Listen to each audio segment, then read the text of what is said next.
بسم اللہ الرحمن الرحیم۔ میرے چینل پر خوش آمدید۔ کہانی کا آغاز کرتے ہیں۔ زمانہ گزرا کسی ملک میں ایک گاؤں تھا جس میں ایک کسان اپنی بیوی اور بیٹی کے ساتھ رہتا تھا۔ اس کی بیٹی کا نام لالا رخ تھا اور وہ 15-16 سال کی ایک نہایت حسین و جمیل لڑکی تھی۔ وہ بہت با اخلاق اور ہر کسی کے دکھ درد میں کام آنے والی لڑکی تھی۔ لالا رخ گھر کے کاموں میں اپنی ماں کا ہاتھ بھی بٹاتی تھی اور مرغیوں کی دیکھ بھال بھی کرتی تھی۔ ان کاموں سے فارغ ہو کر وہ اپنی بکریوں کو قریبی جنگل میں چرانے کے لیے لے جاتی۔ بکریاں تو جنگل میں گھاس اور جھاڑیوں میں لگے پتے کھانے لگ جاتی اور لالا رخ کسی مٹی کے ڈیلے پر بیٹھ کر ان کی رکھوالی کرتی اور اس بات کا دھیان رکھتی کہ کوئی بکری زیادہ دور نہ نکل جائے۔ اسے جنگل میں جا کر اس کی کھلی فضا میں بکریوں کو چرانا بہت اچھا لگتا تھا۔ ایک دن سورج ڈلنے سے پہلے وہ اپنی بکریوں کو ہانک کر جنگل سے گھر لے جا رہی تھی کہ راستے میں اسے زمین پر کوئی چمکیلی چیز نظر آئی۔ اس نے اٹھا کر دیکھا تو ایک ننھی سی سنہری انگوٹھی تھی جس پر سرخ رنگ کا ایک نگینہ بھی جڑا ہوا تھا۔ لالا رخ نے ادھر ادھر دیکھا کہ شاید اسے وہ شخص نظر آ جائے جس کی یہ انگوٹھی تھی، مگر آس پاس کوئی بھی نہ تھا۔ اس نے انگوٹھی کو اپنی اوڑھنی کے پلوں میں باندھ لیا اور سوچا کہ اگر اس انگوٹھی کا مالک کبھی مل گیا تو وہ اسے اس کے حوالے کر دے گی۔ اس کے بعد وہ پھر بکریوں کو ہانکتی ہوئی گھر کی جانب چل پڑی۔ ابھی وہ گھر سے کچھ فاصلے پر تھی کہ راستے میں ایک درخت کے نیچے اسے ایک چھوٹا سا بونا نظر آیا۔ اس کے چہرے پر اداسی تھی اور آنکھوں میں آنسو بھرے ہوئے تھے۔ لالا رخ کو اسے یوں اداس دیکھ کر بہت ترس آیا اور وہ اس کے پاس آ کر بولی، کیا میں آپ کی کچھ مدد کر سکتی ہوں؟ آپ غمزدہ نظر آتے ہیں۔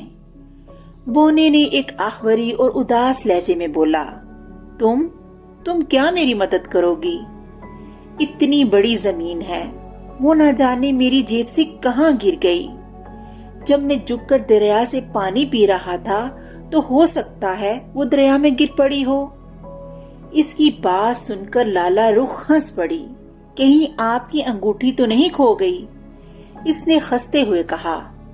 اس کی بات سن کر بونا حیرت سے اچھل پڑا، لڑکی تمہیں کیسے پتا چلا کہ میری انگوٹھی کھو گئی ہے؟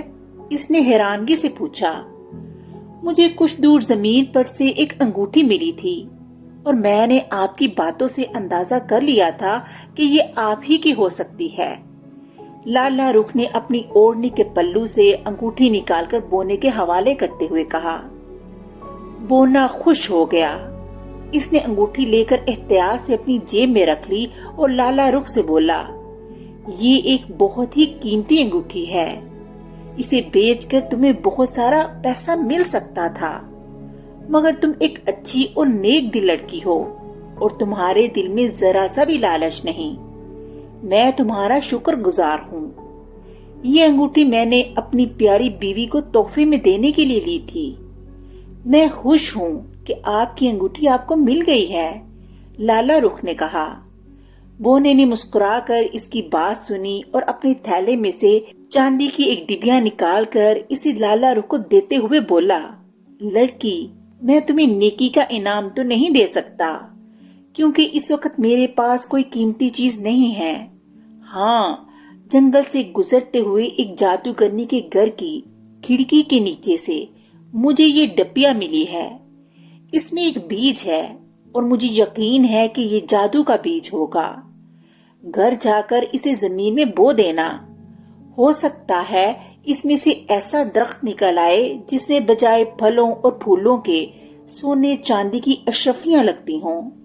اگر ایسا ہو گیا تو مزہ آ جائے گا، تم امیر ہو جاؤ گی۔ لالا رخ نے ڈبیا لے کر بونے کا شکریہ ادا کیا۔ بونے نے اپنے منہ میں دونوں ہاتھوں کی ایک ایک انگلی ڈال کر زور سے سیٹی بجائی۔ سیٹی کی آواز سنتے ہی سامنے کی جھاڑیوں میں ہلچل مچی اور ان میں سے بونے سے کچھ بڑے قد کا ایک گھوڑا نکل کر آیا اور اس کے پاس کھڑا ہو کر ہنہنانے لگا، اس کے منہ میں گھاس دبی ہوئی تھی، جیسے وہ مزے لے لے کر کھا رہا تھا۔ بونے نے لالا رخ کو خدا حافظ کہا اور اپنے چھوٹے سے گھوڑے پر سوار ہو کر لمحہ بھر میں ہی نظروں سے اوجھل ہو گیا۔ لالا رخ خوش ہو کر گھر آئی۔ گھر آ کر اس نے بکریوں کو ان کے کونٹوں سے باندھ دیا، پھر اس نے صحن میں ایک اچھی سی جگہ دیکھ کر زمین کھودی اور اس میں وہ جادو کا بیج دبا دیا۔ بیج دبانے کے بعد اس نے اس پر تھوڑا سا پانی بھی چھڑک دیا اور اپنے دوسرے کاموں میں مصروف ہو گئی۔ تھوڑی دیر بعد کسان بھی کھیتوں پر سے گھر لوٹ آیا۔ رات ہو گئی تھی۔ کسان، اس کی بیوی اور لالا رخ نے کھانا کھایا اور سونے کے لیے بستروں پر لیٹ گئے۔ اگلی صبح جب لالا رخ اٹھی تو اس نے اس جگہ جہاں بیج بویا تھا وہاں ایک مٹر کا پودا دیکھا۔ لالا رخ کو بہت حیرت ہوئی، ایک تو اس بات پر کہ ایک ہی رات میں مٹر کا پودا کیسے نکل آیا اور اتنا بڑا ہو گیا۔ دوسری حیرت اسے اس بات پر تھی کہ اس پودے کی شاخ میں ایک مٹر کی پھلی بھی تھی۔ وہ سمجھ گئی کہ جادو کے بیج کی وجہ سے ایسا ہوا ہے۔ اس نے جلدی سے مٹر کی پھلی پودے سے توڑ لی اور اسے چھیل کر دیکھنے لگی۔ اسے چھیلا تو اندر مٹر کے دانے نہیں تھے، بلکہ ایک بہت ہی چھوٹا سا لڑکا آنکھیں بند کیے لیٹا تھا۔ لالا رخ ڈرپوک لڑکی نہیں تھی، اس لیے وہ اس عجیب و غریب چھوٹے سے لڑکے کو دیکھ کر ذرا بھی نہ ڈری۔ اس نے جلدی سے اس لڑکے کو پھلی سے نکال کر اپنی ہتھیلی پہ رکھ لیا اور اسے غور سے دیکھنے لگی۔ پھلی سے نکلتے ہی لڑکے کی آنکھیں کھل گئیں اور اٹھ کر بیٹھ گیا۔ میں کہاں ہوں؟ لڑکے نے حیرت سے آنکھیں کھولتے ہوئے پوچھا۔ شاید میں دیو کی دنیا میں پہنچ گیا ہوں، اتنی بڑی لڑکی تو میں نے آج تک نہیں دیکھی۔ تم میری ہتھیلی پر ہو ننھے لڑکے، میں دیو نہیں ہوں، عام انسان ہوں، تم ہی بس بہت چھوٹے سے ہو، لالا رخ نے مسکراتے ہوئے کہا۔ وہ اس ننھے لڑکے کو دیکھ کر خوش ہو گئی تھی۔ اس نے دل میں سوچ لیا تھا کہ وہ اس لڑکے کو اپنے گھر میں ہی رکھے گی۔ مجھے بھوک لگ رہی ہے، لڑکے نے کہا، کیا مجھے کھانے کو کچھ ملے گا؟ لالا رخ نے کہا، تم کیا کھاؤ گے؟ مجھے بتا دو، جو کی روٹی اور مکھن تو تم کھا نہیں سکو گے، جو کی روٹی تو بہت بڑی ہوتی ہے، کیا تم اخروٹ کا حلوہ بنا سکتی ہو؟ لڑکے نے جلدی سے پوچھا۔ بنا تو میں لوں گی، مگر اس کے لیے مجھے اخروٹ لینے کے لیے پہاڑوں پر جانا ہوگا، ہمارے گھر میں اخروٹ نہیں ہیں۔ لالا رخ نے کہا، ٹھیک ہے، مجھے بھی اپنے ساتھ لے چلو۔ لڑکے نے کہا۔ وہ لڑکے کو ہاتھ میں لے کر اپنی ماں کے پاس پہنچی اور اس کے متعلق بتایا۔ مٹر کی پھلی سے نکلنے والے لڑکے کو دیکھ کر اس کی ماں ڈر گئی۔ اتنا چھوٹا سا لڑکا تو اس نے کبھی نہ دیکھا تھا۔ اس کا خوف محسوس کر کے لڑکے کا ہنستے ہنستے برا حال ہو گیا۔ وہ اپنی ہنسی روکنے کی کوشش کرتے ہوئے بولا، آپ اتنی بڑی ہو کر مجھ سے ڈر گئی ہیں، مگر میں تو اتنا چھوٹا ہونے کے باوجود آپ سے نہیں ڈرا۔ لڑکا تھا تو چھوٹا سا، مگر باتیں مزے کی کرتا تھا۔ اس کی بات سن کر لالا رخ کی ماں بھی مسکرانے لگی اور اس کا خوف دور ہو گیا۔ لالا رخ نے اپنی ماں سے کہا، آج میں بکریوں کو جنگل میں نہیں لے جاؤں گی، انہیں یہیں چارہ ڈال دوں گی۔ مجھے پہاڑوں پر جا کر وہاں سے اخروٹ لانا ہے تاکہ اس ننھے لڑکے کے لیے حلوہ بنا سکوں۔ ٹھیک ہے، مگر خوب دیکھ بھال کر جانا، وہاں پر بڑے خطرات ہوتے ہیں۔ تم واپس آؤ گی تو میں اس لڑکے کا ناریل کے چھلکے سے بستر بنا کر رکھوں گی اور اس کے چھوٹے چھوٹے کپڑے اور جوتے بھی بناؤں گی۔ مجھے یہ لڑکا بہت پسند آیا ہے، اگر یہ بڑا ہوتا تو میں تمہاری شادی اس سے کر دیتی۔ اس کی ماں نے مسکراتے ہوئے کہا۔ اپنی شادی کا سن کر لالا رخ کا چہرہ مارے شرم کے گلابی ہو گیا اور وہ مٹر کی پھلی والے لڑکے کو لے کر جلدی سے کمرے سے نکل گئی۔ کسان تو منہ اندھیرے ہی کھیتوں پر کام کرنے کے لیے نکل جایا کرتا تھا، اس لیے وہ اس لڑکے سے نہ مل سکا۔ تھوڑی دیر بعد لالا رخ نے اپنے باپ کا گھوڑا استبل سے نکالا، لڑکے کو ایک چھوٹی سی جالی والی مخملی تھیلی میں رکھ کر تھیلی کو اپنے گلے میں لٹکا لیا اور گھوڑے پر سوار ہو کر پہاڑوں کی جانب نکل گئی۔ پہاڑوں کے پاس پہنچ کر وہ تھوڑی دیر سستانے کے لیے ایک جگہ درختوں کی گھنی چھاؤں میں بیٹھ گئی۔ گھوڑے کو اس نے ایک درخت سے باندھ دیا تھا۔ اس نے لڑکے کو تھیلی سے نکال کر اپنی ہتھیلی پر رکھ لیا۔ وہ دلچسپی سے چاروں طرف دیکھ رہا تھا۔ لالا رخ نے کہا، اب ہم یہاں سکون سے کچھ دیر بیٹھیں گے۔ تم مجھے اپنے متعلق بتاؤ کہ تم کون ہو اور اس مٹر کی پھلی میں کیسے پہنچے۔ مجھے تو یہ سب کچھ جادو کی باتیں لگ رہی ہیں۔ لڑکے نے کہا، تم ٹھیک سمجھی ہو، یہ سب ایک ظالم جادوگرنی کا کیا دھرا ہے۔ ٹھہرو، میں شروع سے تمہیں پوری کہانی سناتا ہوں۔ میرا نام دلاور ہے۔ میں بھی عام لڑکوں کی طرح تھا اور اپنے ماں باپ کے ساتھ ایک گاؤں میں رہتا تھا۔ ایک دفعہ گاؤں میں وبائی امراض پھوٹ پڑے جس سے میری ماں اس دنیا سے چل بسی۔ اس وقت میں کوئی 8 سال کا تھا۔ کچھ دنوں بعد میرے باپ نے دوسری شادی کر لی۔ ستیلی ماں کا سلوک میرے ساتھ اچھا نہ تھا۔ وہ ذرا ذرا سی بات پر مجھے دن کر رکھ دیتی تھی اور شام کو جب میرا باپ گھر آتا تو اس سے میری سچی جھوٹی شکایتیں کرتی۔ ان شکایتوں کو سن کر میرا باپ غصے میں آ جاتا اور میری پٹائی شروع کر دیتا۔ انہی حالات میں سالوں گزر گئے اور میں 18 سال کا ہو گیا۔ ایک روز میری ستیلی ماں کی شکایت پر میرا باپ اتنا ناراض ہوا کہ پہلے تو اس نے مجھے خوب مارا پیٹا، پھر مجھے گھر سے نکال دیا اور مجھ سے کہا کہ اب میں کبھی اسے اپنی شکل نہ دکھاؤں۔ میرا اس دنیا میں کوئی ٹھکانہ نہ تھا۔ میں پریشانی کے عالم میں ایک طرف چل پڑا۔ مجھے کچھ پتا نہ تھا کہ میں کدھر جا رہا ہوں۔ چلتے چلتے میں ایک جنگل میں پہنچ گیا۔ وہاں میں نے ایک عجیب سا پر اسرار سیاہ رنگ کا محل نما گھر دیکھا۔ مجھے زوروں کی بھوک لگی تھی۔ میں نے سوچا کہ شاید مجھے اس گھر سے کھانے کی کوئی چیز مل جائے۔ میں اس گھر میں داخل ہو گیا۔ ہر طرف سکوت طاری تھا۔